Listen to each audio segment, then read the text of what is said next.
Gente, nós tivemos uma semana muito turbulenta, né? Muito difícil, uma semana com tantos desencontros, tantas situações. Às vezes a gente não sabe no que acreditar, em quem acreditar. O que a gente percebe, na verdade, é que nós estamos vivendo um momento de muita crise. Orando a Deus, eu senti da parte de Deus de passar para os irmãos alguma coisa acerca de quem nós devemos confiar. É na palavra de Deus. Onde nós devemos colocar o nosso porto seguro. Onde é o nosso porto seguro? É na palavra de Deus. E eu começo a leitura na carta de Gálatas, no capítulo 2, 19 a 21. Pois eu pela lei morri para a lei, a fim de viver para Deus. Já estou crucificado com Cristo. E vivo, não mais eu, mas Cristo vive em mim. A vida que agora vivo na carne, vivo-a na fé do Filho de Deus, a qual me amou e se entregou a si mesmo por mim.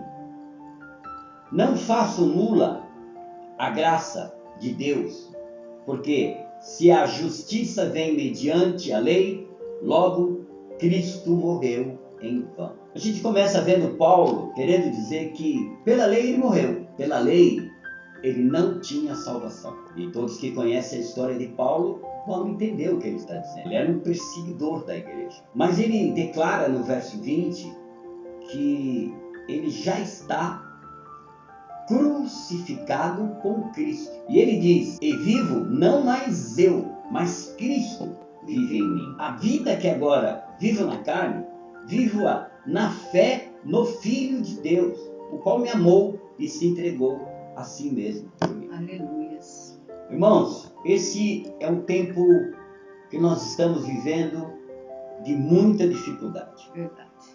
E essa carta do apóstolo Paulo aos Gálatas, ela vem repreender a igreja, repreender contra o legalismo da lei, falando que pela lei de Moisés ninguém seria justificado, mas ao contrário, ela nos faz estar em maldição. A lei para nós nos torna malditos. Por quê? Porque não dá para cumprir a lei. É pela graça que somos salvos. E nós recebemos o Espírito, mas que se recebermos o Espírito de Deus e andarmos na fé, seremos crentes como foi Abraão, o qual foi justificado pela fé. Até com um tom agressivo, Paulo está falando nessa carta. Ele defende o seu apostolado e a sua doutrina. Ele reafirma que o Evangelho nada tem a ver com a lei de Moisés.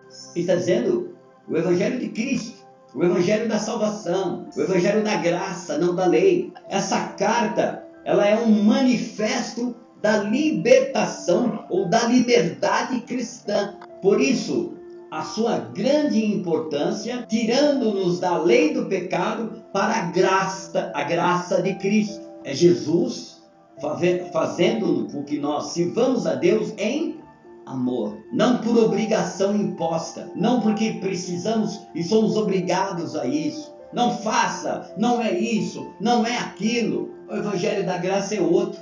O Evangelho, ele nos faz a sermos neste amor de Cristo que ama ao próximo como a si mesmo. Ao lermos essa carta, ela nos exorta à liberdade responsável e à fé em Cristo. Ela nos leva a refletir se precisamos de leis rígidas para termos uma vida em Deus, ou se através do compromisso com Cristo que se realiza em um amor responsável e de gratidão pela sua entrega. Você precisa ser grato pela salvação imerecida. Você precisa ser grato a tudo que o Senhor fez por você. Porque nós, ora, estávamos condenados. E por Cristo, em Cristo, pela graça, pelo amor de Deus por nós, fomos regenerados. Lá no capítulo 2, no verso 20, já estou crucificado com Cristo. Não mais eu vivo, mas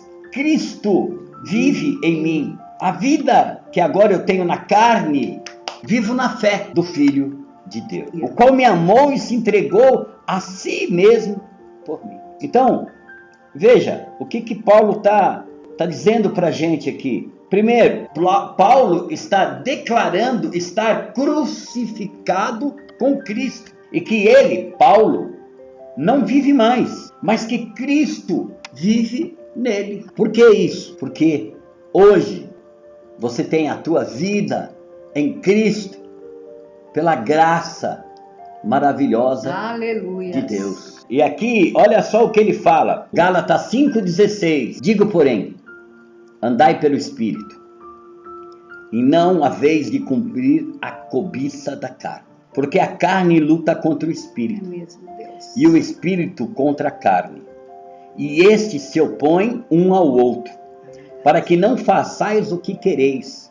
Aleluia. Mas, se sois guiados pelo Espírito, não estáis debaixo da lei. Eu vou ler de novo com vocês, do jeito que eu gosto. Eu gosto de destrinchar. Digo, porém, Paulo falando, andai pelo Espírito. Quer dizer, andar pelo Espírito já é na contramão da carne. Aí ele diz, e não haveis, se você andar pelo Espírito, você não haveis de cumprir a cobiça da carne. Porque a carne, ela é cobiçosa. Sabe por que a gente está vivendo as dificuldades de hoje? Por causa da cobiça da carne.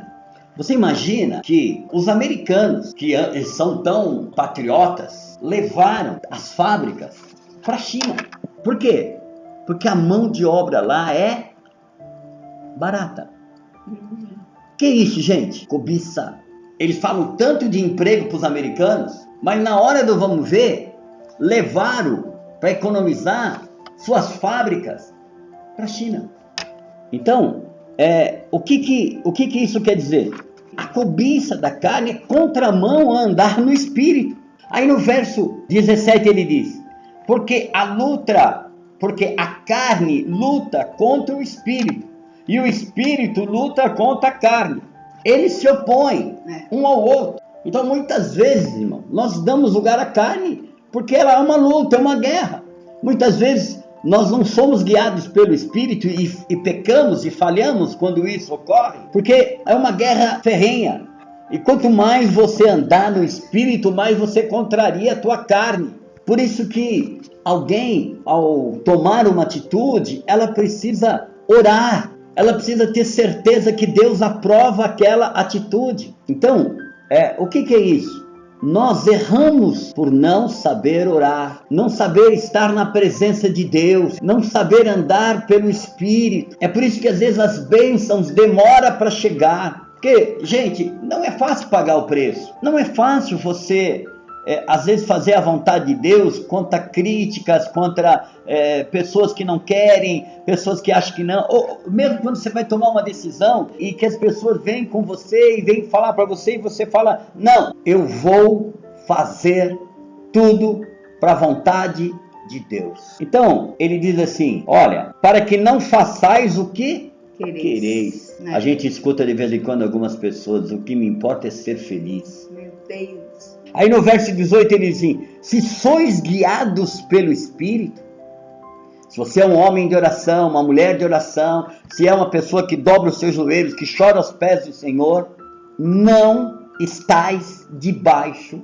da lei. Ou seja, se você quer andar na sua carne, você está debaixo da lei. É mesmo. E a lei já te condenou. Porque nós só podemos ser salvos através da graça de Jesus. Onde Paulo está nos admoestando a andar pelo Espírito para ficarmos firmes e livres da cobiça da carne. Vem aquela vontade da carne, vem aquele desejo da carne e você vai dobrar os joelhos. Você não toma atitude nenhuma. Senhor, me ajuda, meu Deus. Logo, sabe o que acontece? A vontade da carne vai embora.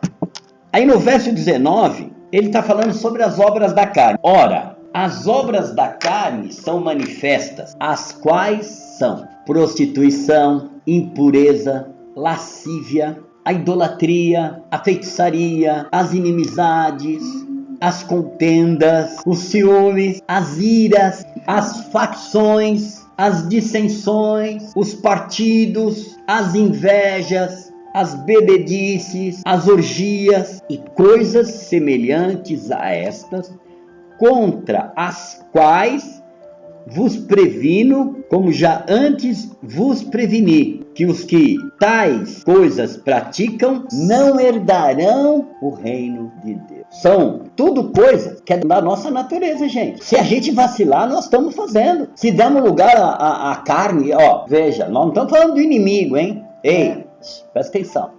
Ó, não estou falando do inimigo de nossas almas, nem Paulo. Veja que, olha que coisa terrível, prostituição. Alguns podem dizer, pastor, eu não tenho esse negócio. Você não tem, mas tem irmão seu que tem. Impurezas, idolatria. Pastor, eu não tenho nenhum santinho em casa. Não, eu não estou falando das estatuinhas, não. Eu não estou falando só disso, eu estou falando de aquilo que está no coração, os altares que nós levantamos no coração. Tem gente que idolatra dinheiro. Tem gente que tem uma mão no coração. Contendas, inimizades, idolatria. Gente, nós estamos falando de tudo que a gente vive.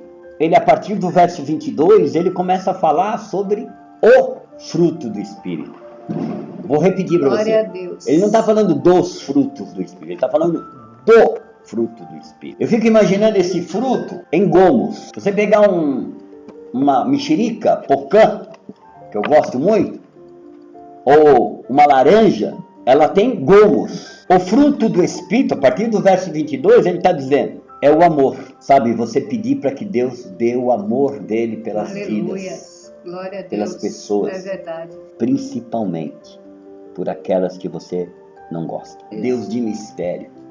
O amor, a alegria, o gozo, a paz. Paz, tenha paz com todos. Longanimidade, ser longânimo. Benignidade, procurar sempre fazer o bem. A bondade, a fidelidade. Gente, não é de hoje que nós pregamos. Não é de hoje que o evangelho é pregado. E hoje, mais do que nunca, estamos precisando disso. Tem pessoas que estão numa dificuldade terrível.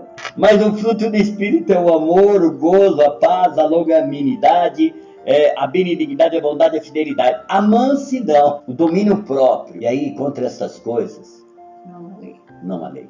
E os que já estão em Cristo Jesus crucificaram a carne com as suas paixões e concupiscências. Se viver pelo Espírito, andemos também pelo Espírito. Não nos tornemos vangloriosos, provocando-nos uns aos outros, invejando-nos uns aos outros. Meu Deus. Paulo afirma que contra essas coisas, o que ele quer dizer?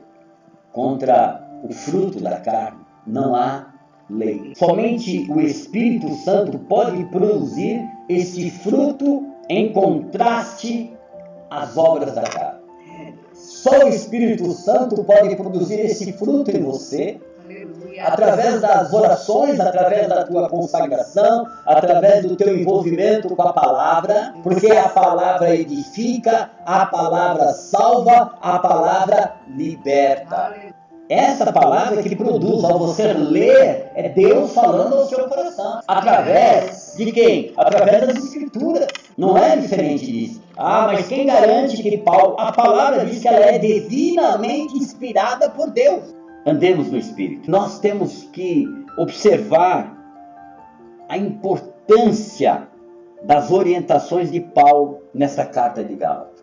Eu te deixo como uma orientação, uma bússola, para meditar nesses 6 capítulos de Gálatas. Medita com paixão, com amor, com determinação, com vontade. Glória a Deus. Procura ler. E se você tiver dúvida, pega meu WhatsApp, pergunta, não se iniba. Até eu vou ficar feliz em saber que você está lendo. Mas leia, não só uma vez. Tem que ser assim, saborear a palavra, se deleitar. Porque ela precisa ser prazerosa para você. Verdade, mesmo Deus. Sendo dificuldade. Sente à mesa, pega um pedaço de papel, uma caneta, um caderno. Leia e anote. Verdade. Anota o versículo, anota todo o capítulo. Vai ser melhor até para você decorar e assimilar. Amados, eu quero encerrar a mensagem para orar por você. Querido Deus, Pai eterno, em nome de Jesus, Sim, Senhor, eu quero, ó Pai, adorar o Teu nome e louvar ao Teu nome. Deus, Tu és bendito, Pai, e esta foi a Tua palavra que eu entreguei agora, para a glória do teu nome que é santo Aleluia, e Jesus. maravilhoso.